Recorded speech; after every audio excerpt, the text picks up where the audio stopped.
Welcome to Sensible Savings and Rational Rewards. This course is presented by Fancher Education Services. I'm Sherelle Fancher.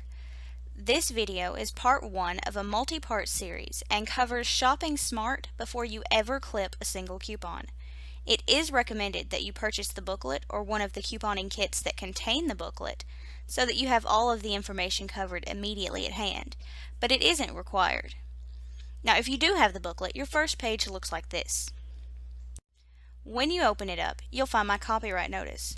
This course and the booklet are both copyrighted works, so please do not copy, change, or distribute in any way without prior written consent. You can contact me at the address here or at the web page shown. Do feel free to share the video anywhere you'd like, though. I've created this to be a completely free course to anyone who wants to shop better and learn to coupon. Now, this particular portion of the course is all about planning ahead. If you don't know how to save money before using coupons, you probably won't be able to save a significant amount of money when you do have coupons. So to get the most out of your budget, you have to shop with a plan. So this first page of information looks like a blank calendar. This is your menu planner. Now this page is not copyrighted, so feel free to copy it as much as you need. There's also a link on the resources page on my website to download and print the same menu planner if you need more.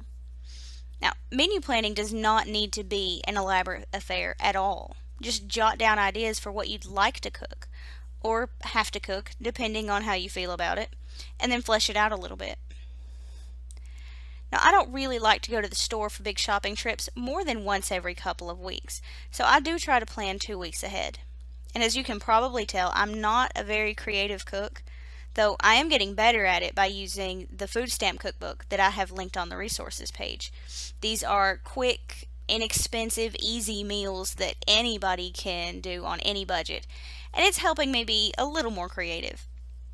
I have pizza, tacos, chili, beef stew for 1 week, some chicken that week as well. And then the next week I try to reuse ingredients from the first. So leftover meat from Wednesday may be used in the beef taco pie. Fish not prepared on Tuesday can be used in the seafood casserole. Leftover chicken can be used in chicken and dumplings. So one of the best techniques I've learned when I used to work in group homes was that if you reuse ingredients each week, then you're not spending a lot of money on new things, and you're not spending a lot of money on something you're only going to use once. You'll have a consistent shopping list that you'll be able to go back and forth with. When you cook dinner, make enough for lunch the next day, and then before you serve everyone else, take out that lunch portion so that you're not having to come up with something new in the middle of the day when you're probably already busy. Now, contrary to what you may hear or see on extreme couponing shows, you do not need to shop every day to save money. In fact, the less you shop, the more money you save. You don't have multiple trips wasting gas. You're not losing out on time spent with your family. You're not being tempted by impulse items. Now, I tend to do my shopping every couple of weeks and break it into 2 trips. 1 trip for items with coupons, 1 trip for non-couponed items and groceries. Now, once you have a rough draft of your menu, flip it over to the back, and you'll see just a simple little shopping list. Fill in your ingredients for all the things that you wrote on the other side. Go into your pantry and cross out what you already have. Now add any of the extras you need, like milk or paper towels, toilet paper, anything to round out your list. But this is what you're going to go to the store with. Now you can get in and out and have everything you need to make dinner for the next week or 2.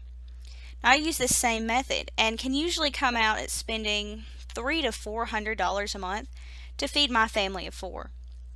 Your mileage may vary, of course, depending on your eating habits, family size, your kids' ages, but in general, this is the absolute best method I've found to keep track of what I need for all of us and to stop bringing home the same things every time. Before I started this, it seemed every time I went to the store, I thought I need another can of baking soda, or another can of cream of mushroom soup, or another bag of flour.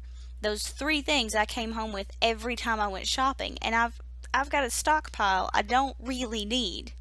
I started doing this list and I stopped bringing home things I didn't need. This portion isn't in your booklet, but it's a good overview of just why you seem to spend so much more than you meant to, especially if you go into the store without a plan. Most retail chains, no matter how large or small, have at some point studied you. They know how you think and they know how you shop even better than you do. They know that if you are right-handed, you tend to turn right. They know if you're left-handed, you tend to turn left. They know the smell of food will make you think hunger before you even see the food, and that bright colors tend to make you happy. They know you get frustrated and less rational when you have to slow down. So what each store will do is use this knowledge to play on your senses. Any place that prepares and sells food has very tight control over where the exhaust from those areas is sent to. Most of the time, this is sent straight out to the parking lot. They may even supplement those smells with additional scents purchased strictly to make you hungry or to put you in a more shoppable mood. A good example of this is citrus scents in springtime to make you think clean and fresh, or cinnamon around the holidays to give you that warm, fuzzy feeling. And it doesn't stop there. So notice next time you go into Walmart exactly what's around you. Immediately upon entering, you have bright, fresh colors, usually fruits and vegetables and flowers. Anything that might make you feel a little bit happier, because happier people spend more. You'll also find many different floor tiles. The produce section will be a muted gray or brown to imitate the feel of a more intimate produce market. The clothing sections will often have long, slender imitation wood tiles to mimic the feel of a boutique. Often the flooring is placed so that there is a slight click sound when you move from one section to another. This makes you feel like you're accomplishing something and gives the illusion that you're moving much faster from one section or task to another. Music played through overhead speakers is often chosen based on its pacing and on its beat. The music will have a slower beat than your heart rate, so that if you're listening, your body automatically will try to get in tune with that beat and it will slow you down. After all, the slower you move, the more likely you are to buy things. And another way to slow you down is to give you less space. A couple of years ago, Walmart widened their aisles just a couple of feet. It was so much more comfortable. I could move around people who were being very slow or groups. I didn't have my personal space constantly invaded by people reaching around me. But it turns out that customers bought less when they had more space, so the aisles were pushed back in just a little bit or filled up with obstacles. The stores want you to have obstacles and be forced to slow down because everything is for sale, including the shelf space. Product sellers pay a premium for shelf space that is more likely to be on your eye level. That is 4 to 5 feet high for adults, 2 to 3 feet high for kids. So more expensive coffee is going to be on a shelf 5 feet high because that's marketed towards adults. But the more expensive sugar cereals will be at 3 feet because that's marketed towards children. Often you'll be stopped at the end of an aisle waiting for someone else to come out so that you can go in. Right in that spot is one of the most expensive areas in the store for a marketer. So you're going to see items that started out at one price and then slowly over time has increased. It's been marked up a little bit by a little bit every couple of weeks or months, and then it will be drastically reduced to a price almost as low as its original. So you need to be aware of price trends when you're shopping, and that even though sales on the end caps may be good in comparison to what the price of the item was the week before, It's there to tempt you into making an impulse buy without purchase, not to give you a really great deal. Now, everyone's heard there's no rule in real estate more important than location, location, location. This applies to stores as well. Studies have shown that no matter how crowded stores make the first 15 feet of the entrance, sales do not increase. However, if those same items are moved just 15 feet further into the store, you will buy it. That empty space is called the decompression zone. You may find advertisements there, but usually not products. So as you walk in, take a deep breath and prepare yourself for the speed bumps that come next. Popcorn chicken cups, small bouquets of fresh cut flowers, snack packs, sale items, anything that you may not have thought you needed or come in with the intention to buy, but that can seem like a good, quick, let's pick it up on the way in item that gets you primed for shopping and making quick decisions. The next page in your booklet is grocery store math. I have a math degree, a business degree. I've gone to school to be a high school math teacher, and I'm currently finishing out an accounting and mathematics degree. And I still get confused when I'm shopping and I'm frustrated and tired and I'm trying to crunch all of these numbers getting thrown around. This page is for anyone like me who can get just so overwhelmed and tired that you forget if you should divide the price by the ounces, or should you divide the number of eggs in the carton by the price? These steps show you exactly how to calculate your price per unit when there's no special deal on an item, as well as when you're using coupons and when dealing with things like BOGOs. So let's look at an example. Knowing how to calculate price per unit is important when you are buying two different sizes of a comparable item. So let's say that you need to pick up cashews for trail mix that you're using at Vacation Bible School this week. Walmart has this handy little orange square that conveniently tells you the price per unit for each brand, but you want to double check that you actually are getting the best deal. It is the church's money after all, and you want to make sure you're spending it wisely. So the first thing you need to do is find the size and total price of each package. Here, the planters are 2 pounds 1 ounce and $13.98 for the entire thing. The Great Value is 1 pound 8 ounce and $12.42 for the entire thing. The label says that Planters is 42.4 cents per ounce and that Great Value is 36 cents per ounce. The Planters are $13.98 for 2 pounds 1 ounce. The Great Value is $12.42 for 1 pound 8 ounce. If you have a coupon or a BOGO deal, this is where you would adjust the numbers so that the discounted price would be accurately reflected. So if you had a $1 off coupon for Planters cashews, you would say instead of $13.98 for 12 pounds 1 ounce, it would be $12.98 for 1 pound or 2 pounds 1 ounce.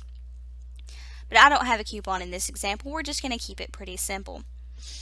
So already, it looks like Great Value will be the best deal. It's more than $1 less overall than the Planters.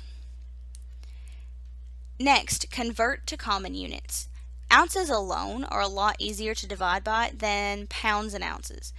So multiply the number of pounds by how many ounces are in a pound, which is 16, and add the remaining ounces to get 33 ounces for Planters and 24 for Great Value.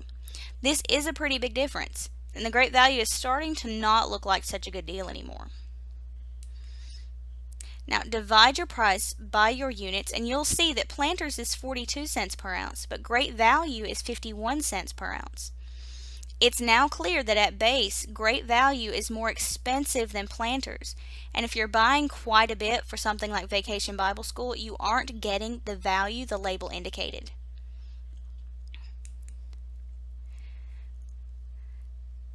So remember, to find your price per unit, you divide it the same way you say it. Price per unit equals price divided by unit. Don't trust the stores to do the work for you. This is a real example of something Walmart got in trouble for not too long ago in a couple of states up north. They were using the Planters store size of 2 pounds 1 ounce to calculate the Great Value price per unit, when clearly their sizing is a lot smaller. The labels said that Great Value was 36 cents per ounce, but in fact it was 51 cents per ounce. Do not trust the stores to do the work for you. This next section is not in your booklet, but it is still very important to know. The difference between sell by and best by. Sell by is for the stores and best by is for you.